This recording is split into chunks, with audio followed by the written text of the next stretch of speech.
In this video, we're going to be solving the top 10 hardest SAT math questions.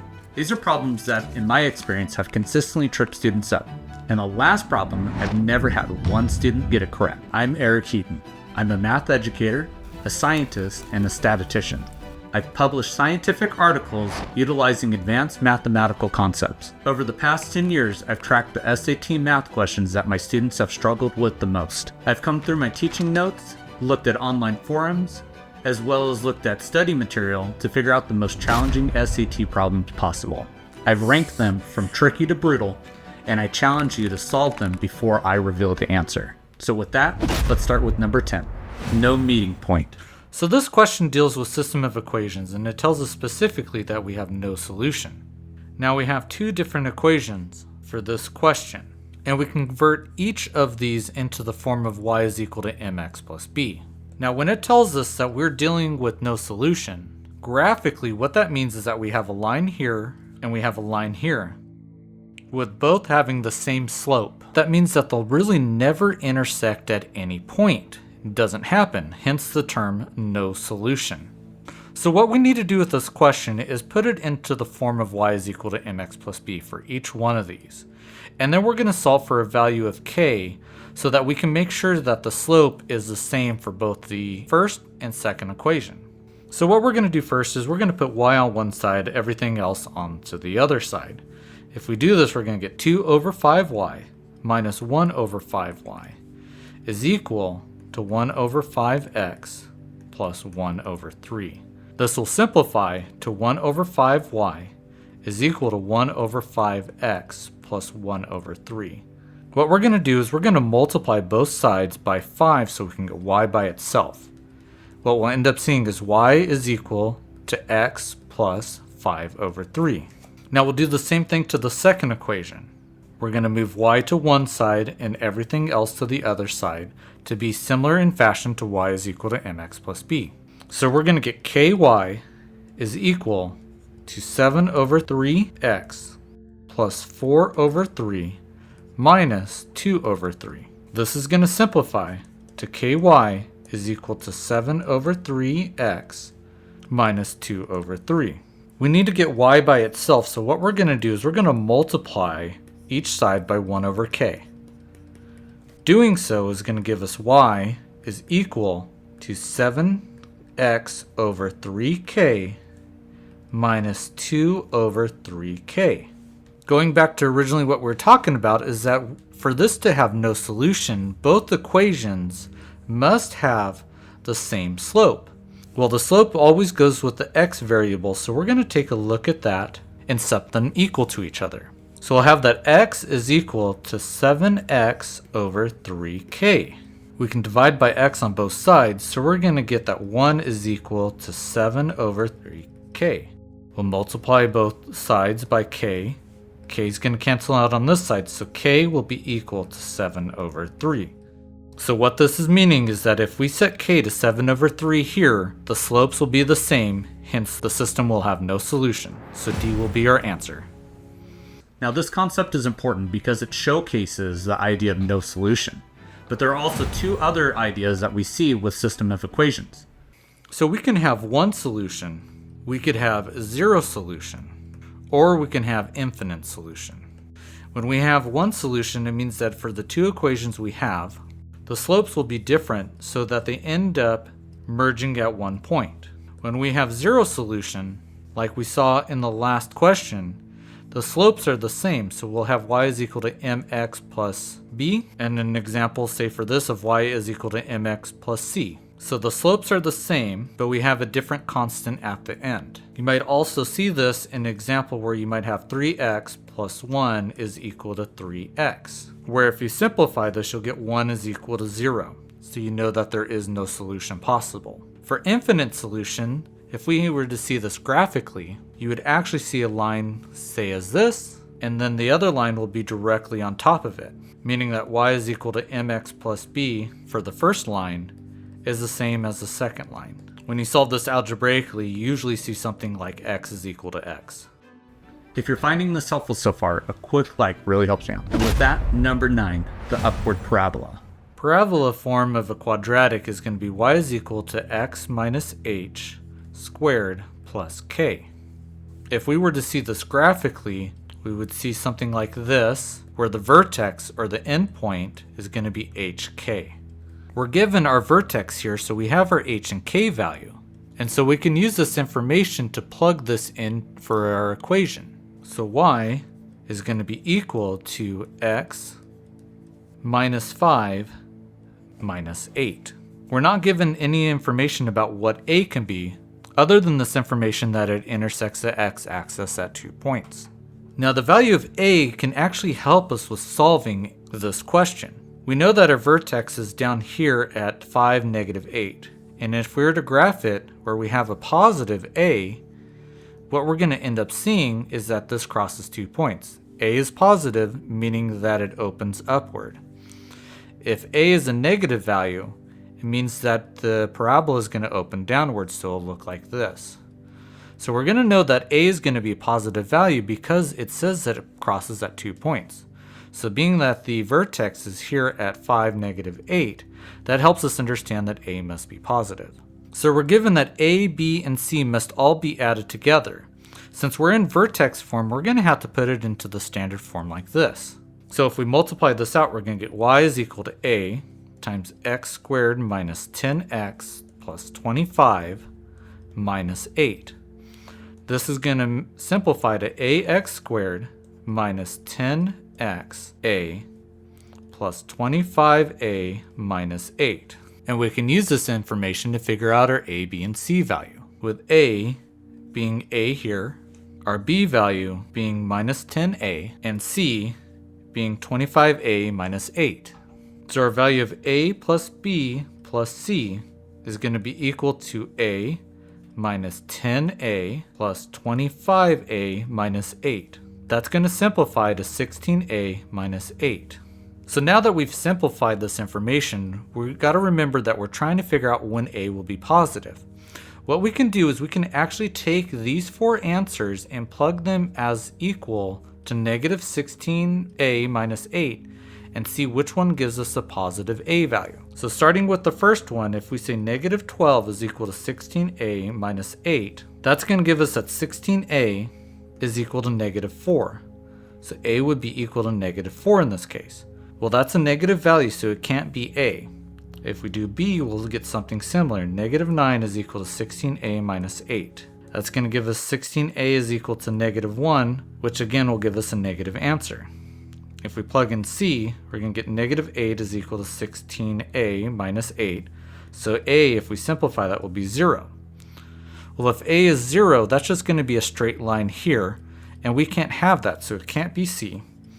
And d, if we plug in 4 is equal to 16a minus 8, we'll get that 16a is equal to 12, so a would be equal to a positive value of 3 over 4, so our answer would be D. So with problems like this, it showcases how important it is to look at the different forms of a quadratic. The vertex form, again, is going to be in the form of a times x minus h squared plus k, where h and k will be your vertex, meaning the point where there's maximum curvature on your parabola, or that endpoint. And a will be positive, meaning that it'll be upward facing, and when a is negative, it's going to be a downward facing parabola. Standard form of a parabola is going to be y is equal to ax squared plus bx plus c. And we can use that information to plug in the quadratic formula, which is minus b plus or minus the square root of b squared minus 4ac all over 2a. This helps you solve for x when you plug in 0 for y. So with that, number 8, the factor trick. First thing we're going to do is factor out this hx plus k in parentheses multiplied by x plus j. We'll use FOIL to do it, so we take the first, which is hx times x times the outside, so this will be a plus, hx times j. And then we'll multiply the inside, so we'll add that out, plus kx, and then we'll do the last, which is kj. Now again, this stands for FOIL, meaning first, outer, inner, and last. And that can help you factor that out. And if we simplify, we're going to get hx squared plus x times hj plus k plus kj. Now we're going to use this information to match it with the 6x squared plus x times b minus 35.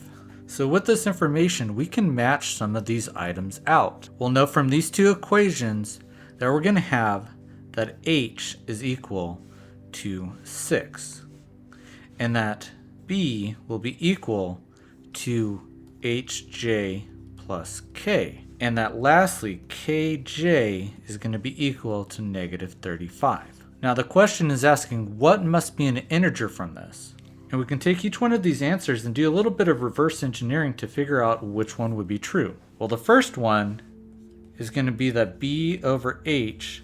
Could that be an integer? Well, that would be equal to this hj plus k over h. And we don't have enough information for us to figure out if that's true or not.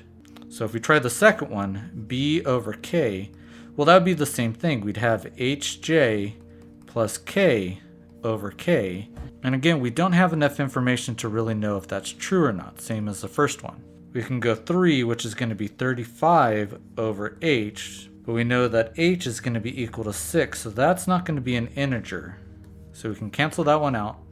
And then 4 is going to be 35 over k. Well, we know from this one right here that kj is equal to negative 35. So we can then write this as k is equal to negative 35 over j. And plugging that information in, we'd have 35 over negative 35 over j, so therefore this would be equal to negative j. And since j is already an integer, this therefore must be an integer. So our answer would be D. So for quadratics, there's generally two different ways that you can factor or solve for x. Factorization can happen in different ways, and usually the easiest way to see this is going to be using the diamond method. So if we have x squared minus 5x plus 6, we can take a look at this as what number would multiply by 6, meaning this number at the end, but then add to negative 5. And those would be negative 3 and negative 2. And so we can plug that in as x minus 3 times x minus 2. And this would be the same thing as that. Another thing that we can use is the quadratic formula. And this is usually given on the test.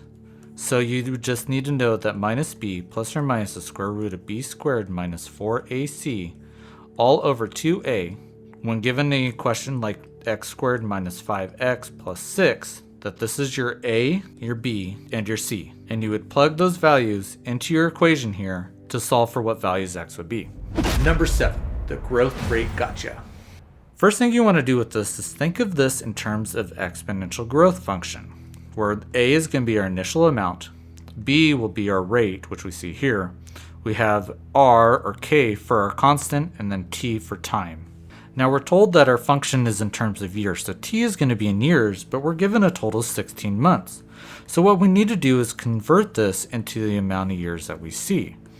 When we do that, we're going to end up getting, and we can simplify this to 4 over 3 years.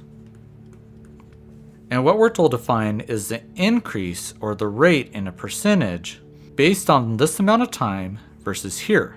When that occurs, we really are just taking that rate and we're multiplying it by that constant of 3 over 4 times the amount of time that we saw here, which is going to be 4 over 3. And what ends up happening is these cancel out, so we're just going to be left with 1.06 raised to the 1 power, which is equal to 1.06. So what that's telling us is that's going to be our rate in that time. And if we turn this into a percentage, we're seeing 106%. But it's asking us for the increase in this, so that's really just a 6% increase, which is going to be D, our final answer. So for word problems using exponentials, which you'll probably have on the test, there's generally two different forms, exponential growth and exponential decay.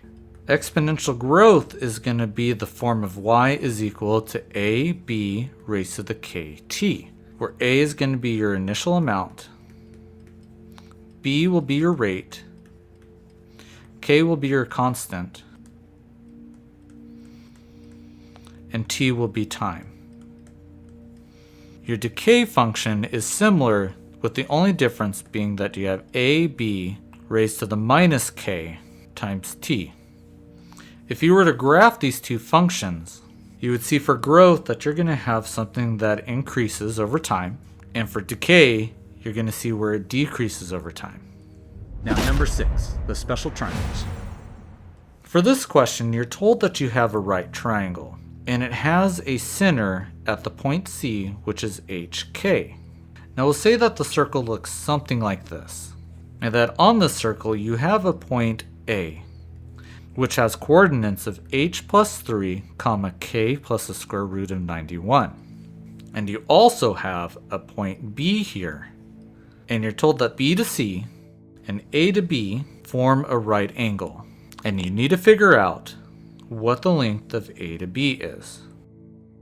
Well, there's a couple things to note. The first is that if we have the center of a circle to a point, that is going to be the radius. And we have two of those, so we know that this is a radius and this is a radius here. We can use the distance formula to figure out the distance from C to A. And if you remember, the distance formula is going to be y2 minus y1 squared plus x2 minus x1 squared all over square root. If we call the point C as point 1 and A point 2, we can plug this in to say we have h plus 3 minus h squared plus k plus the square root of 91 minus k squared. Well, that's going to simplify to 3 squared plus the square root of 91 squared, which is going to be equal to the square root of 9 plus 91, which is equal to the square root of 100, which is equal to 10.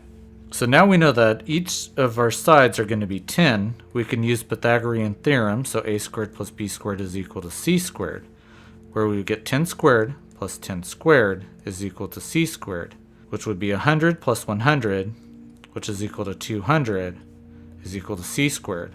So c would be equal to the square root of 200, which would be c. Now, it's important to remember your special triangles because you'll find out that a lot of questions use that. There are two special right triangles in which we deal with. The first one is going to be where we have the same value for both sides. Or you might see it as you have a 45 degree and a 45 degree. This will tell you you're going to have r root 2 as your hypotenuse. The other one that you'll see is where you have a 30 degree and a 60 degree, in which this might be a length r, this will be 2r, and this will be r root 3. And number 5, the positive integer. For this problem, we're given two x-intercept values, meaning that if we were to graph this, we would have a point here and a point here. And we can use this information to help us with the graph of this function. Because we know with these x-intercept values, we can plug this f of x of 0 into the form of x plus 2 times x minus 5. However, we do not know the full extent of what this graph looks like, and it can look like anything like this here. And that is because there's an a out in front. So when we expand this out into the form like this, we're going to get a times x squared minus 3x minus 10. And factoring that out again is going to give us ax squared minus 3ax minus 10a. Where given the values of a, b, and c, a would be equal to a, b would be equal to minus 3a, and c would be equal to negative 10a. So being asked what is the value of a plus b, that'd be equal to a plus a minus 3a, which is equal to negative 2a. And with that information, we can actually plug it into each one of these answers to see what will give us an integer greater than 1 for the value of a. So if we plug in negative 7 is equal to negative 2a, we know that that's not going to be a whole number. If we plug in negative 4 is equal to negative 2a, dividing by negative 2 on both sides will give us a positive value of a is equal to 2. Therefore, b must be our answer. So this problem brought up the concept of integers, but there's also a couple other definitions it's good to take a look at.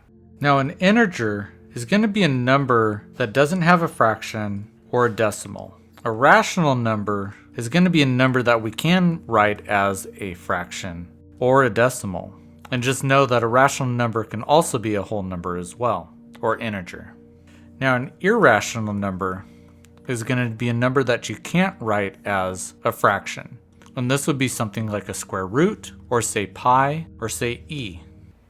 We're about to dive into circle theorems, and if you're liking what you see so far, please subscribe to see more tricks and lessons. And with that one, number 4, perpendicularity.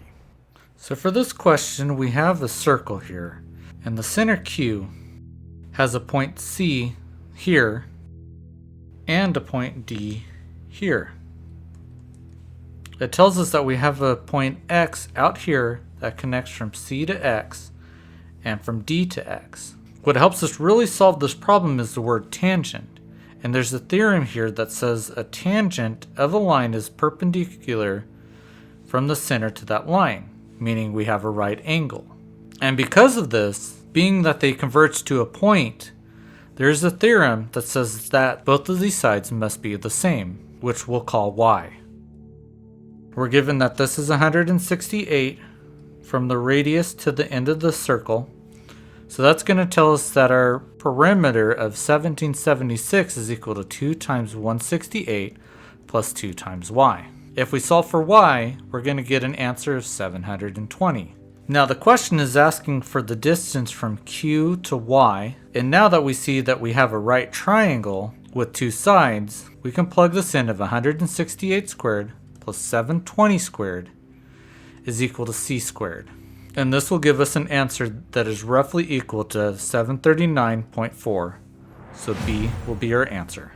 Now I found that there's a lot of different circle theorems that are on the SAT. So let's do a quick dive to take a look at those. So we learned about tangent, but one thing we should look at is arc measure. And so if we have an angle inside of a circle, say 75 degrees, the measurement of the arc, meaning the angle inscribed on the circle from that, will actually be 2 times 75, which will be 150 degrees. The other thing that you might see, however it is fairly rare to see it, is the chord theorem, where if you have A times D times E and C and B, AD times DE will be equal to CD times DB. Number 3, what the function? Now for this one, we're given that g of x is equal to f of x over x plus 6. But we're told that f of x is a linear function, so that's going to mean g of x will be equal to some form of mx plus b over x plus 6. And we're asked to figure out the y-intercept, so this value of b of f of x. And we can use this table here to help us figure that out. Well, we know that g of negative 12, which is equal to 5, is going to be equal to where we plug this negative 12 in for our values of x here and here, will give us m times negative 12 plus b all over negative 12 plus 6. Well, that's going to simplify to 5 is equal to negative 12m plus b over negative 6, multiplying that by negative 6 on both sides, is going to give us some value of 30 is equal to negative 12m plus b. Now this just creates an equation, but it doesn't really help us solve it. So the next thing that you could do is just plug in the next set of values to see if that can help you figure out what this b value will be. So now if we say g of 0, which is equal to 1, is equal to m times 0, because we're plugging in this 0 for x, plus b all over 0 plus 6, well, that's going to tell us that we have 1 is equal to b over 6, multiplying by 6 on both sides, will give us a value of b is equal to 6, and that will be our answer. This one was a little tricky for me. I would suggest that you know your operation of functions. Now let's say that we have a function f of x, which is equal to 3x plus 2. And we have a function g of x, which is equal to x squared.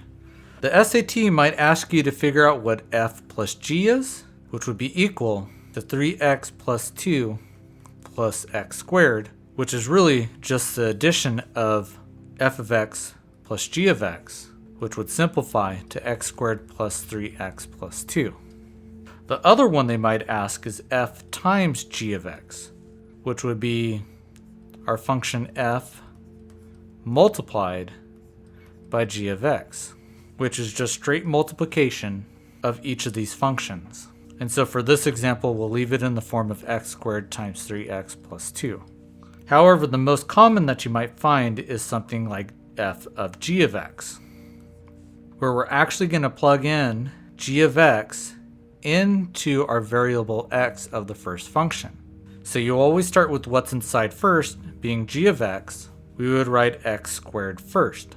Then we would say we're plugging that value in for the variable x in the first function, so we'll put a 3 outside plus 2.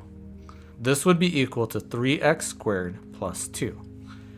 We could do something similar and say g of f of x, which for this case we go with the inside function, which is 3x plus 2. We'll write that first, and then we're going to plug that in to our g of x function, which is x squared, so we'll square that. So the answer for that would be 3x plus 2 squared. Number 2, understand your quadratics. This question is telling us that we have a rectangular prism with a base of x and x, and it'll have a height of 60 centimeters. And we're told that the surface area will be equal to p. And if we remember, surface area is going to be equal to the area of each one of the 6 sides. And so what we end up having are going to be 4 sides that are going to be equal to 60 times x, and we'll have 4 of those, plus the top and bottom of this, which are going to be x squared, so plus 2x squared. Now it says that we are going to have 2 of these rectangular prisms that are identical and alike, meaning that they both have a base of x times x and a height of 60 centimeters. And then for this instance, we're actually going to be merging and connecting these 2 rectangular prisms by the base here. And if we do that, it means that we're going to have to remove 2 areas, the top and bottom, for our new surface area, which we'll call SA. Now that new surface area is going to be equal to 11 over 8p, but that's also the same thing as 2p minus those 2 areas that we removed, which are 2x squared. Now if we simplify this function to get x on one side and p on the other, we would get 2x squared is equal to 2p minus 11 over 8p, which would simplify to 16 over 8p minus 11 over 8p, which is equal to 5 over 8p, which is equal to 2x squared. That's going to give us 5p is equal to 16x squared. And since we know that p is equal to this right here, which if we simplified it would be 240x plus 2x squared, we can plug that in as p into our equation and get 5 times 240x plus 2x squared is equal to 16x squared. This would simplify to 10x squared plus 1200x is equal to 16x squared. Moving this all to the other side, we would get 0 is equal to 6x squared minus 1200x, which is equal 6x times x minus 200. Well, x and our base could not be equal to 0 because then that wouldn't exist. So x would have to be equal to 200. And that would be our answer. So a lot of SAT problems utilize a quadratic, so it's important to understand and know your different ways to set it to 0. Now you might get a lot of questions where it'll have something like x squared minus 4x squared plus 3x plus 2 minus 400x. And what you need to do is you need to put this all into standard form so that you could solve it. Once you have it in standard form, it's all about using either the quadratic or factoring it out and having it set to equal to solve your problem. And sometimes you might not even know that it's going to be a quadratic, so read the question to help put it together that that's what you're doing. Number 1, proportionality. Before we begin, this one no student has ever solved for me. So if you think you can solve it, Pause after you see the question, see if you can solve it before I give the answer, and let me know if you got it right. So this question is telling you that you have a square that's going to be x and x. And you have another square that's actually going to be 2 times that, so it'll be 2x by 2x. This is telling you that you have x squared for your area and 4x squared for the larger area. Now if you add these two up, you're going to be getting 5x squared, and that's going to be your total surface area. And you know that the electric flux that goes through this is going to be 3840, which will be equal to your electric field times your surface area. Now what helps me understand how this is set up is take a look at the units. We have volts per meter, so volts per meter, times by a meter squared, which we get from our surface area here, is equal to the electric flux, which is in voltmeters. If you simplify this out, they're going to give you the same answer. And that's going to help you actually figure out how to solve the problem. Now we're going to just solve it for x squared. We don't have to go all the way to x. We can leave it like this. And if we do, we're going to get an answer equal to 4.8. Now we solve for x squared. So that's going to tell us the surface area of the smaller one. But our question is actually asking what is going to be the electric flux as we go through the larger square, which is equal to 4x squared.